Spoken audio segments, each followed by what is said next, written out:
have too many troops. I don't know why. How come? Why are we moving so slow? Now he's coming towards us. It may not matter.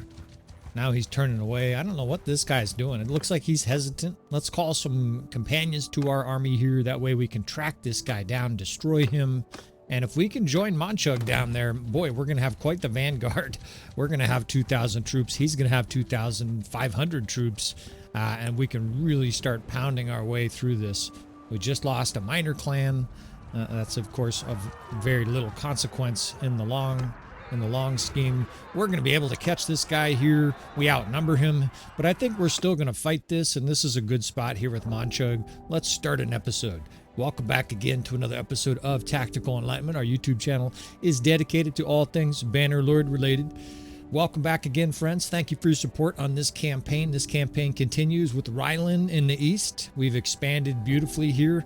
We are at war with 4 kingdoms, so it's gotten very difficult. Of course, that happens when you expand. That's what we want, though, right? We want warfare. Guzid the Great decided that he's had enough, so we're now at war with the Aserai, the Southern Empire, and we're going to start today's episode, hopefully with a throttling here. We outnumber this Southern Empire force, and we're not always going to skip these battles. Sometimes we will, but sometimes we're going to include some of the sort of lesser affairs in Calradic history. Now, we've developed, I don't want to say a doom stack, but an all-star army here. Probably 70% tier 4 and 5. And we've got this guy surrounded, if you please. We've got some good influence as well. We're finally on the influence train here, thanks to victory. Now, Ryland has had a rough couple months here, but what a good way here to celebrate, right? We have a spectacular scene here with water and mountains, and in fact, that's Oneira out in the distance. This is one of the coolest maps in the game, and it's the Tactician's Sunset Wet Dream, right? This is just a perfect opportunity here for Ryland to continue his success. Obviously, it was mostly the Sturgeons giving us heartache there, but the other kingdoms in this game are going to be difficult as well.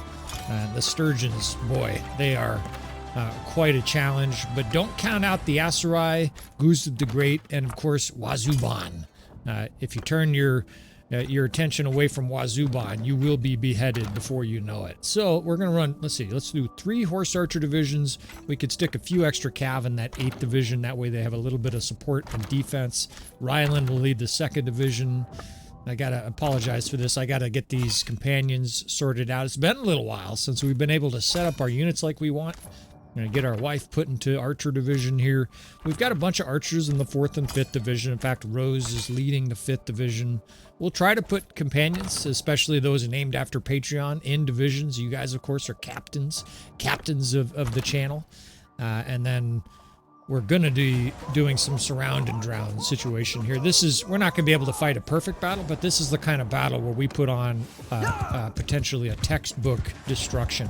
My experience level, the army we have, and 400 horse archers on this brilliant sunset, we're going to be able to do some ass whipping here. Now, I'm not sure if I showed it, but to the south of us is Monchug with a huge army. So we're going to sort of support him. What's this gal doing? And fight around the margins of his army, take additional castles and cities here as the Khazate continue their resurgence here. This gal here roared up to me, and now she's running. A wise decision. You don't want any of Ryland here. There's horse archers coming, and as often is the case, we'll just stick cav in their face in a shield wall, and it basically it stops them in their tracks, right? It's quite the nullifier for you fellas out there dealing with horse archers, especially if it's not 300. Just give them a shield wall line with double thick cavalry, and they tend to fuck off. Now, they've got their troops set up on a ridge over there, but we've got the medicine for what ails us here, right? We're going to be able to get horse archers behind them, swirl them with cavalry, hammer them with shock troops, and generally cause mayhem. Now, we're winning usually when we're outnumbered, but when we outnumber an enemy, you know, this is one of the few battles, apart from reinforcements coming in, right? I hear reinforcements coming in, things could change, but right now, victory is assured, and it's kind of nice, right? Ryland has had quite the beat stick applied to him in the last, I would say, 5 or 6 hours of gameplay.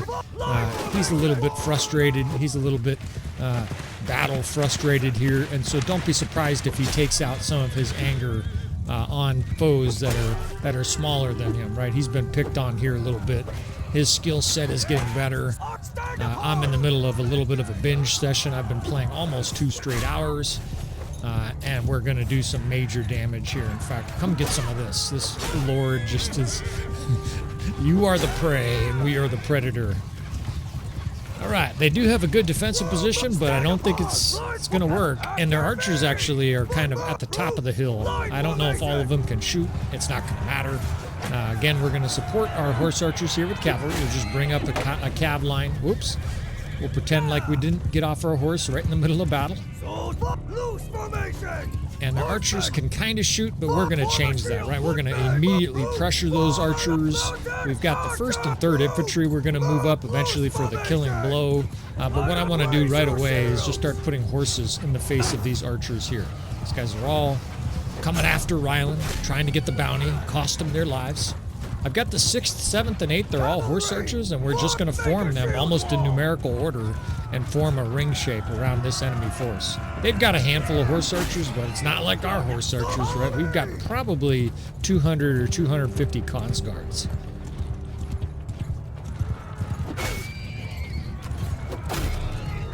Let's stick the 6th over here. Let's see. Let's start moving these archers closer as well. A little bit of skirmishing with their cavalry, but obviously it's the 500 or 600 troops they have on top of that knoll that we need to focus on. Yeah, and they're shooting. The AI does a decent job of shooting, but they're kind of over the hill here. They're not all getting good line of sight. A lot of them have a guy right in their face. Anytime you got a commander like this yelling commands, right, that's an auto target, right? You kill their captain.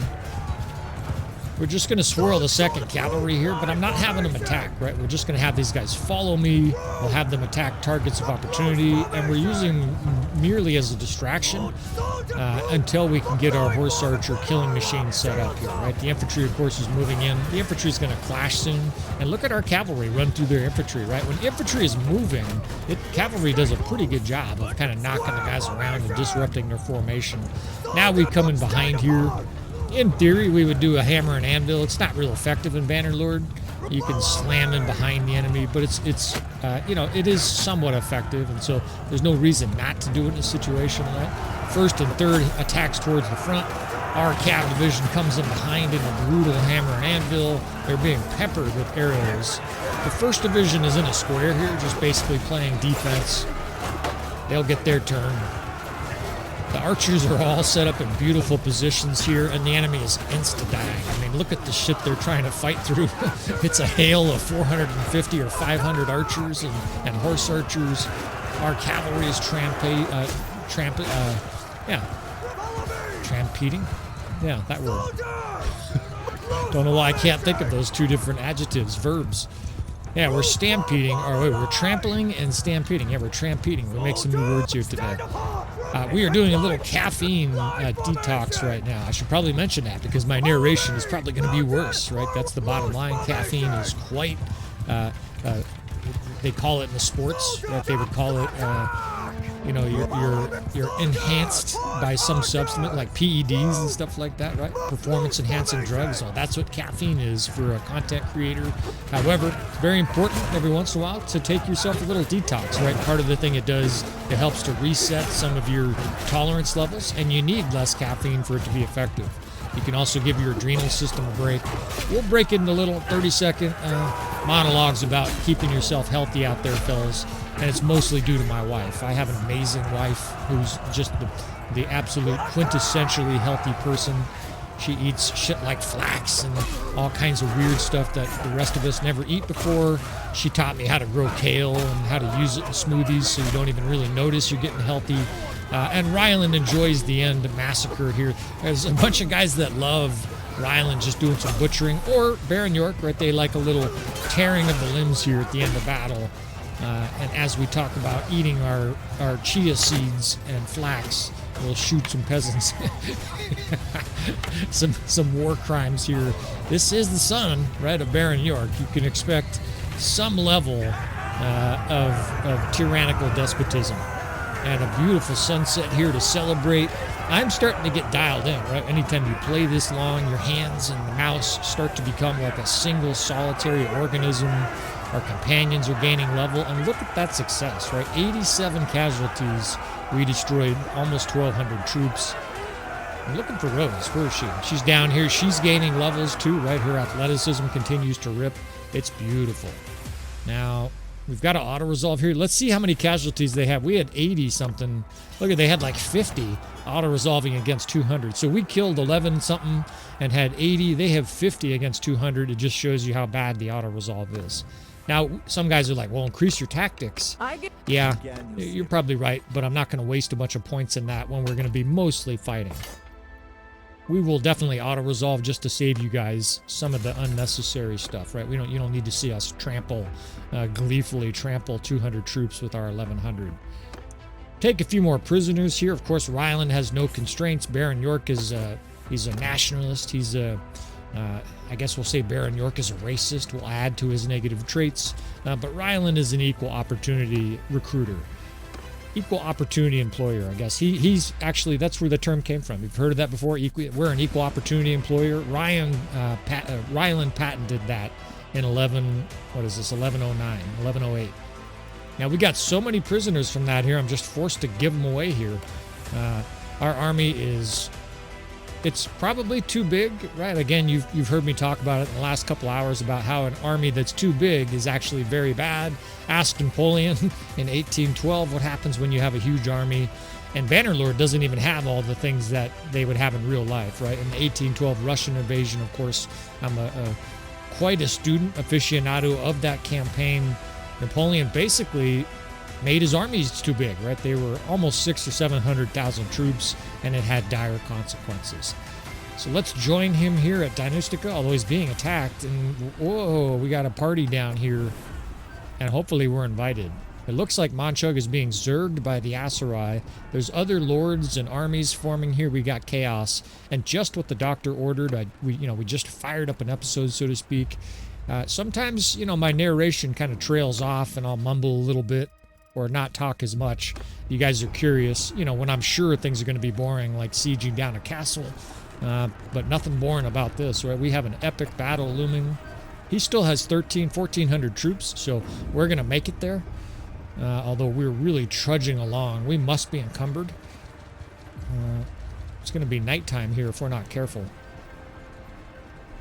1.1 speed, 1.2 speed. What is going on here? What in the fuck? Get over there. Looks like we will just barely arrive before nightfall. Oneira is under siege, but we're here in time, right? So we've got yourselves another gigantic siege. And these have just been coming up left and right. I get people messaging me sometimes, how do I get battles like that? Well, we've talked about using these mods. But some of it's luck, right? A lot of times we'll go 4 or 5 hours without having a big battle. This certainly qualifies, right? This is a titanic battle by most standards. Just another huge clash here between us and the Aserai. Over 3,000 Khazate, almost 3,000 Aserai. Other lords potentially joining here with the reinforcement system. I say it all the time, buckle up, right? And we're gonna use a little bit of caution here, just because of that reinforcement system and the many losses we've had, in the past. I would say 10 big battles in this campaign. We've probably lost 5 of them. It's been quite extraordinary, and we can thank all the mods for this difficulty. Now, just this huge phalanx of Khans guards. Of course, they've all reloaded their quivers, ready for battle here, and we're going to take a traditional horse archer approach here, which is the right flank, right? These guys all shoot from their right to their left. They don't do well if you take them left first, and we're going to play at the margins of this battle. We'll let Manchug, play the crash test dummy here. I've got 2 little pitiful archer divisions that have our companions in it, and we're going to create shield walls, what a surprise, with our cavalry here. All these Aserai Vanguard Ferris are coming up here, chucking javelins, 1,000 damage everybody they hit, right? You got to be careful you don't take one of these in the face. In fact, there's one right there. 50 damage it did, even though I have elite armor. These guys are nasty. In fact, there's a huge flush of red as they're actually mowing down probably Manchug's troops here. And these battles, you just they're never given, right? Our enemies are non-stop ferocious, so buckle up. Mounted archer, move! Horse archers! Forward, stand apart! Horsemen, move! Infantry, move! Make a shield wall!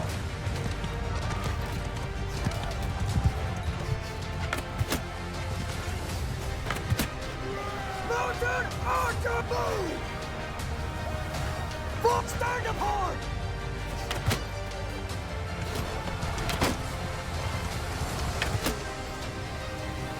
I'm at it. If you get headshots, you kill Glaive. Man, I am just absolutely lethal. And I think out of all the different areas of Bannerlord that I have some skill, I think one of my areas where I'm really comfortable and really skilled is with my Glaive. I'm not good with like a shield and a sword. I don't do particularly well at various different things. I don't shoot very well. But you give me a Glaive in my hand, and I mangle people.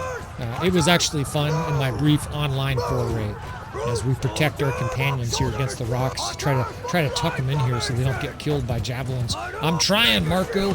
Although, Marco, you are dead. Right, we will have a new character for Marco sooner than later.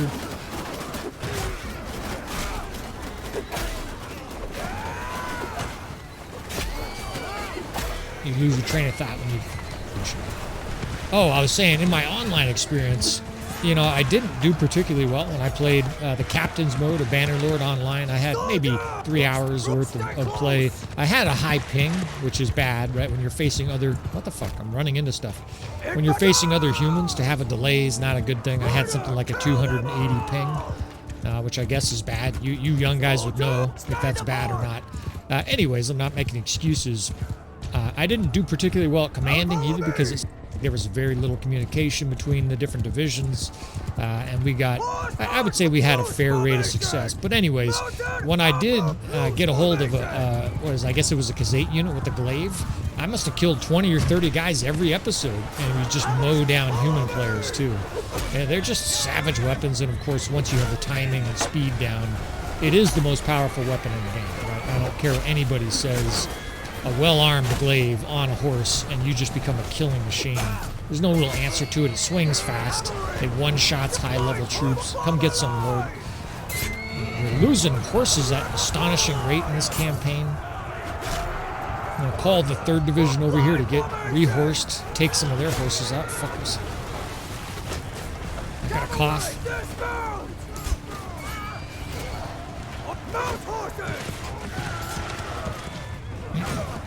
Apologies there. I have learned to mute it, at least so I'm not coughing in your fellas' ears. It's one of the hazards, the consequences of either live streaming or narrating your episodes.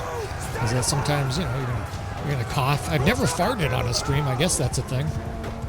Or maybe I forgot. You guys just never heard it. So we're going to continue to wrap this C formation. You could think of it as an upside down C, right? The C is facing the other way. We're going to leave the hollow spot to our left.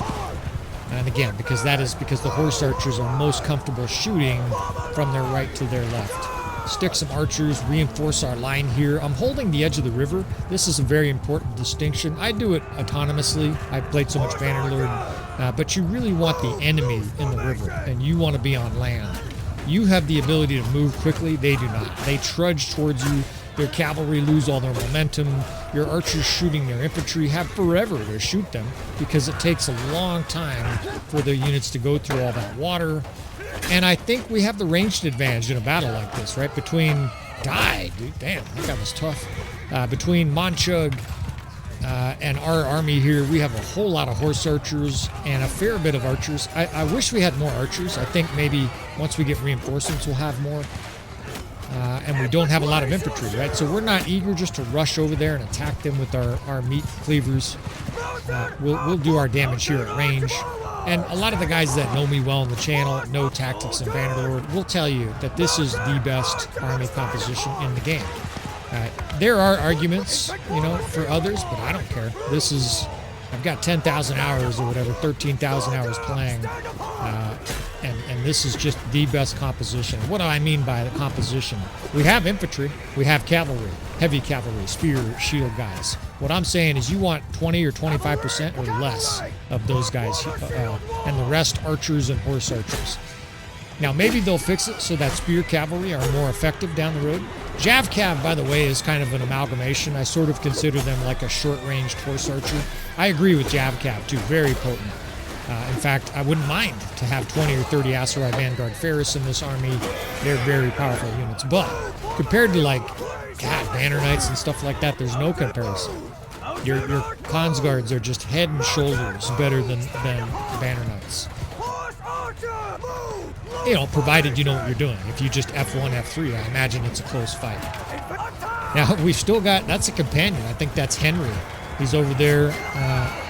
You know, we've talked about him before when we talk about our companions. He's on foot. Eventually, he'll be on a horse, provided he survives to that stage. And that is because we want his athleticism boosted up.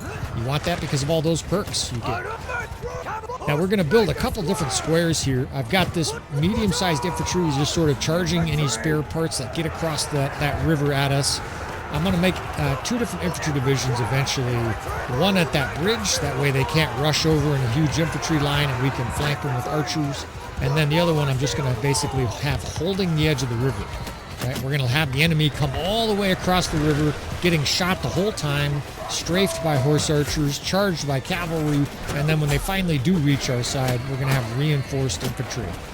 Now I'm getting pelted, as are these horse archer divisions. It's probably regular archers. I can't see them very well, but we're just going to back up here a little bit. It's sort of a haze because it's, you know, the sun is setting and I can't really see that well to the other side over there. Break up your conference there, fellas. Back to work. But we are definitely starting to turn the tide in this battle, if the tide indeed was ever going out. Although as soon as I said that, enemies start joining with the reinforcement system. So this is what I mean, friends. You just, every battle in this campaign can go either way, even battles where you think you're going to win, right? I just have to prepare for the worst here, and that's exactly what we're going to do. Henry gained athletics to 260. Beautiful. Pretty soon he's going to start getting those bonus hit points. Athleticism, frankly, is an overpowered skill in the game. It's already overpowered that you move so quick, right? You move like a ballerina with a battle axe. But when you add in the fact you get extra hit points, a bunch of other perks, I think you heal faster, you get extra perk points. Athleticism is probably the singular strongest line in the whole game. Getting shot, chased, they're trying to stab me. We're just trying to get archers on both sides, though, of this enemy force moving up. I've got the 4th Division. We can eventually move up there. We can charge occasionally with these infantry squares. And this tactic here, I don't think there's an answer for it. Here's the basic premise of this. Outshoot your enemy. In other words, make sure you have shooting superiority, right? So if they have archers, bring more archers, right? If they have horse archers, bring more horse archers, bring more archers and sergeant crossbow.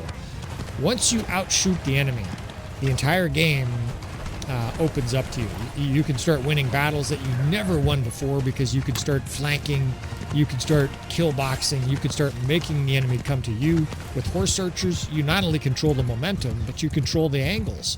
You say, nah, we're taking that hill over there, and you can just rush to a spot where the enemy's trying to get to. If they charge you, you just simply back off. They're incredibly powerful, and we'll just pretend like that was intentional, just like the last time. Hopefully I don't get speared here like a dipshit. That was like a slow motion spear attempt. He reached way out with his long spear and missed. We've got caravans joining. That's not a good sign for the enemy, right? That's a definite sign that we're starting to win here. You may have noticed the power bar disappearing. You're going to see me do that frequently, especially in big battles, because I just want that suspense remaining for you guys. I have had a couple 4 negative feedbacks on that. That is Henry. Let's protect him. Let's give him a cab division right in front of him here. But we're going to continue to give you guys both the fog of war and the campaign map, and this little sort of fog of war during battles, right, as we melt this enemy force here. We have a good defensive position. We have buttressed infantry and squares. We've got horse archers on the flanks. We got reinforcements coming in. And this enemy, you can see their poor troops are in here just getting carved apart. And look at the death span, right? It is a complete massacre at this stage. And I'll tell you, friends, I've been playing now 2.5, maybe 2.5 straight hours. And you get to a stage where I guess the term would be like locked in, right? You're in the zone. There's a bunch of different terms for it in the English language, where you just feel like you can do whatever you want. I feel like I can stab, cut down any single guy with my glaive right now, juke javelins with my eyes closed, command like a guru, and all of that shit. And can still take a drink from my tea here. I can't take it probably while I'm swinging my glaive here. But you just get dialed in Bannerlord. You get dialed in games like this. You guys have probably all been there, where you just, whether it's a sport, like I played basketball in high school, and I was a solid average player. I wasn't the tallest guy. I could still dunk, though, not bragging. I mean, I guess I am bragging. I was 6'2", and white guy can still dunk. But the athleticism has sort of a peak level, and doctors will tell you it's when your systems align correctly, right?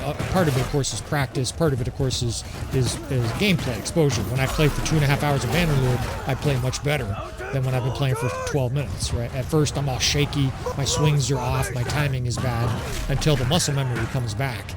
But you can also be in the groove, and I had high school games where I would score 6, I'd have 8 points, I'd miss a free throw, that gave the other team the lead in a critical spot. However, I had like 3 or 4 games where I just destroyed it. I had a couple games where I scored 30, and by no means was I like a 4-star recruit or something like that. I just lit it up though, and I would take 3-point shots with a guy near me, and I wouldn't even look. I'm like, yeah, it's in.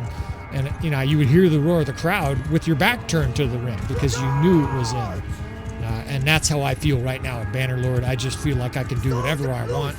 I feel like I have the world at my fingertips here in my little room with my fingers on the mouse here, mangling this Aserai force.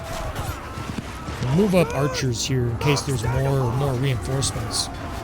But this is kind of like a coming-of-age moment here for Ryland, right? But we've had a lot of battles in Ryland with the last 5 or 6 hours, like I said, where we got our asses kicked. We've got captured repeatedly, disappointment, battles where we got trucked, and this is Ryland's revenge, right? I'm not going to name the episode that because I try to keep a little suspense. If the episode title is Ryland's Revenge, you guys are like, oh, okay. We're going to have some revenge here, success. Usually I try to keep the title of the episodes on YouTube a little bit obscure, right? They might be themed a little bit after the episode, but I don't want you guys knowing what's going on, right? I've belabored that point enough. So Ryland's going to sort of, he's feeling his oats here, I think is the saying here, is we're going to cut down some peasants, right? We'll tear their limbs as we cut these guys down. And Ryland is hitting his stride in this campaign. Ryland, quite frankly, is becoming one of the 4 powers. That's obviously been one of the themes, the title for the entire campaign, and I'm going to continue to leave it to you guys to speculate how this is going to go. But playing the whole battle with that javelin in his jugular, we did lose a noble here of relatively inconsequence. Henry did some good work, but Ryland is becoming a complete beast. We whipped the bastard. And a hugely successful victory here. I mean, we had like a 3 or 4 to 1 kill ratio against a nasty force. He says, I see. He's not excited to see me. Monchug's kind of been a bitch to us. There was no celebration when we got married. There was no pomp and circumstance when we got invited to the kingdom. And now we just save his ass and he says, I see. What's up? How you doing? We're like, yeah, we just fucking saved you. I digress. Sometimes you get strange moments like that. Although it really does seem like Manchug, maybe he's jealous of Ryland because this guy's becoming such a beast. And we get some relatively, it's so funny, the loot system, right? You fight a battle like that and you expect there to be elite loot. We're going to try to track down all of the coward troops here that are trying to run away from this battle. But it's amazing. You'll fight a battle against a single minor clan and you'll get, some masterpiece armor or something like that. In fact, I got the best armor in the whole game in a campaign that I was just basically farting around with for 3 hours. My character is like level 14 or something like that, and you got a tier 6 legendary piece of armor. And I've had campaigns that were 300 hours and didn't get one of those. So here's a nice little piece. And again, that's a good focus, right? We get this little legendary, super fast. So this is a siege weapon. I'll see if we can experiment with one of the characters for sure that's going to be put on one of our companions in a campaign. We've got to loop around the city here, trudge around the city to help out this Skolderbroda guy getting mauled. But once we help him out, I think we'll head to Oneira. Oneira's under siege. Actually, he got captured. We couldn't help him. And again, we have this slow trudging army. We're probably going to go a little leaner, especially with Ryland starting to get his confidence back, right? This is kind of one of the things you want to do in Bannerlord. If you start losing, just start ramping up that army size, right? Might makes right. And if you have a gigantic army, speaking of armies, the Southern Empire is already reforming another army. You know, sometimes you can just be hugely encumbered by all these troops, right? So we'll just let some of these guys go here. I think a sweet spot, you know, for you guys wondering, all right, what is, you know, too small, too big. If you have an elite army, I think 600 to 1,000 is a sweet spot. I think 1,000 elite troops is probably too many. Like, you'll crush everything. But 600, I think you can still do major work, right? And of course, we've shown that with various different episodes and series and stuff like that. If your army is more like Ryland's, I think maybe 1,200 or 1,000 is a sweet spot. Somewhere in that range. That way you can still move a little faster. You're not trudgingly slow like we are here. I'm going to keep this army together for now, where our cohesion or whatever it's called is red. It's blinking red at me down there. But after we take on whatever is here, assuming we can, we may have to call more forces and see if there's only 1,800. We can take this. I think we're going to start going a little leaner and meaner with Ryland in this campaign. It's also more interesting, right? If you guys just watch me truck everything with 3,800 troops and they have 1,200, you know, you guys are going to quickly get bored. There's only so many F-bombs and historical anecdotes I can put into battle where we're wildly favored to make it interesting. Still going to fight this battle. It's close enough that, especially with reinforcements, we could lose this battle. And if you auto-resolve, you can't lose. It's kind of one of the problems with the reinforcement system. I'm sure the mod maker is unable to fix that part of the game. But when you auto-resolve, there should be a possibility for other armies, theoretically, to just all of a sudden, the system should say, these troops have joined the battle. What do you want to do now, right? Because that's the exact same thing that happens to the AI, right? It's fighting somebody, and you can just come up on it, and the term we used in the gaming world is ass jam, right? You can just come right in behind and smash everything to pieces. The AI can't do it to you, right? It's a huge player advantage. So let's do a savage killbox here, right? They're charging forward with a whole bunch of these incredibly powerful infantry, right? It's these Varangians, 407 of them coming right down the chute, and we have the absolutely perfect army to make them look like impotent bitches here. There's going to be more than just this 407, right? These Varangians are so powerful that if we, like F1 to F3 here, we would suffer scores of casualties, right? Even though we outnumber them. But the kill box here is going to be devastating. So 3rd Division is up there protecting the 4th Division of archers. These troops here are not in my control. These guys that are kind of all over the place, those are AI units. I can't control them, so they're fucking with my plan here a little bit. But it's not really going to matter, right? We have the bulk of the troops on the battle, of course, because we brought in, this must be garrison forces. We're going to try to occupy their archers over there. We're going to get stabbed in the head by a banner knight. Now we're just going to start kiting. 1st Division pulls back to 5th, gets pulled to the enemy's left. We've got horse archers already aligned in a big C over there. These guys are in a beautiful position. I mean, you can't have archers in a better position than they are. They can retreat over that hill, and in the short term, they're just raining in bolts down on top of these sturgeons. Behind the enemy, we're going to bring the 8th Corps right fucking behind them. We're going to ass jam these sturgeons is what we're going to do. We've got the 6th and 7th pounding them on the enemy's left. They're starting to throw throwing axes at our infantry, but that's what I want. I want them charging our infantry. That way they're not really focused on the rest of our units. 8th is now behind him, and it's checkmate, right? If this was a check game, you would put your hand out and expect the guy to shake it because this battle is over. Now, it was over already, right? I don't need to, you know, you guys could see we outnumbered the enemy here. The power bar favored us from the beginning. That said, this battle it's not just over, this is a spectacle now, right? And this is the kill box. Even if they broke into multiple divisions, I get this question sometimes. What if the enemy starts to break on you? Just keep pulling units back, right? They're not going to be able to chase everywhere at once. They will be too thin with their different troops, and then attack the weakest units first, right? If they break into three sort of globs and attack your infantry, charge it. right? Have other units support it, have archers come up, hold fire and charge, and then deal with the other ones once they're spread out. The enemy, that's why I say it, they're in a checkmate. The checkmate basically is a chess. Obviously, you guys know. It means there's nothing that the enemy can do to save themselves from losing. Right? This battle is over. And of course, an experienced killbox creator, right? I'm a killbox cook. I'm a 4-star killbox creator here. We're locally renowned, right? We're not quite internationally renowned. Maybe someday we will be.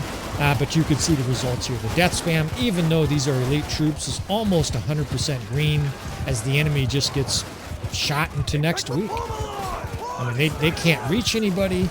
The only kills they're getting actually are probably cavalry. Their cavalry is probably out there stabbing some of our units. And now the coup de grace, as I've heard some French people say, that they told me it's coup de grace, not coup de grace. We bring in our infantry behind them while the 8th Corps attacks their front. Both of these Khans guards savagely attacking. They're still getting shot from the sides here, and then that's just that, right? They're just gone. So that was 400 elite infantry, 400 of the toughest infantry the game has ever seen, frankly. These guys are heavily modded, and they still just melted like butter in a microwave.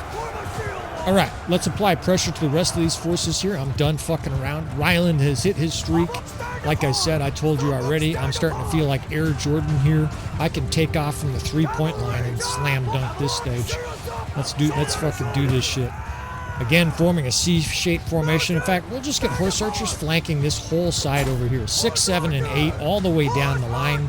That way the enemy, if they charge forward, is going to have horse archers the whole time shooting them from the side.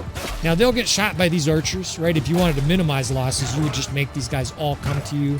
But there are some battles where it's like, let's just cream these guys as bad as we can and not worry about 15, 20 horse archers getting killed on the sidelines. We'll recruit more.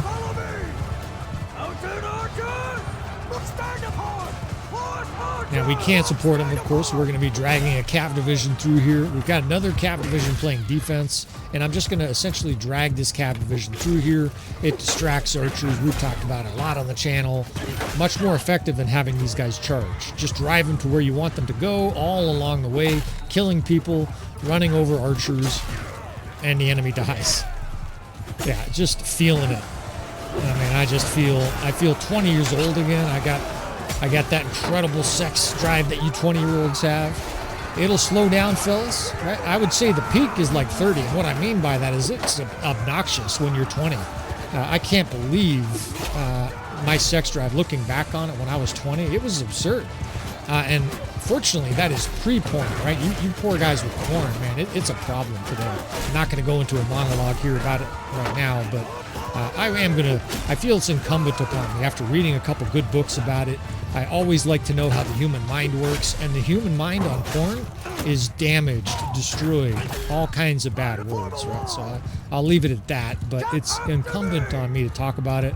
And if you don't want to hear it, what I'm going to do ahead of time is basically say, okay, the next 5 minutes, I'm going to try to save some of your sect lives. I know that's a crazy statement to make, but the evidence is out there. It's insidious, it's pervasive, and I really want to help you guys, right? We're not here just to help you guys with Bannerlord. I think we're succeeding at that, right? You guys are probably whipping ass, but I want to make sure you guys arrive at your 30s or 40s without credit card debt, right? With a good financial situation, eating healthy foods, going to the gym, and not watching porn. Right, we'll leave it at that. All right, let's continue to move forward here. This absolute Khazate steamroller. It is beautiful. Now we've got infantry moving forward with our juggernaut cavalry lines. The horse archers this whole time have been smoking the enemy from the side. Now we can have these guys start to get dragged through here and join the horse stampede. We'll do some more trampeding, right? Trample and stampede. Man, this poor force. These are good units, too. This is a pretty strong Sturgeon army, and they get melted.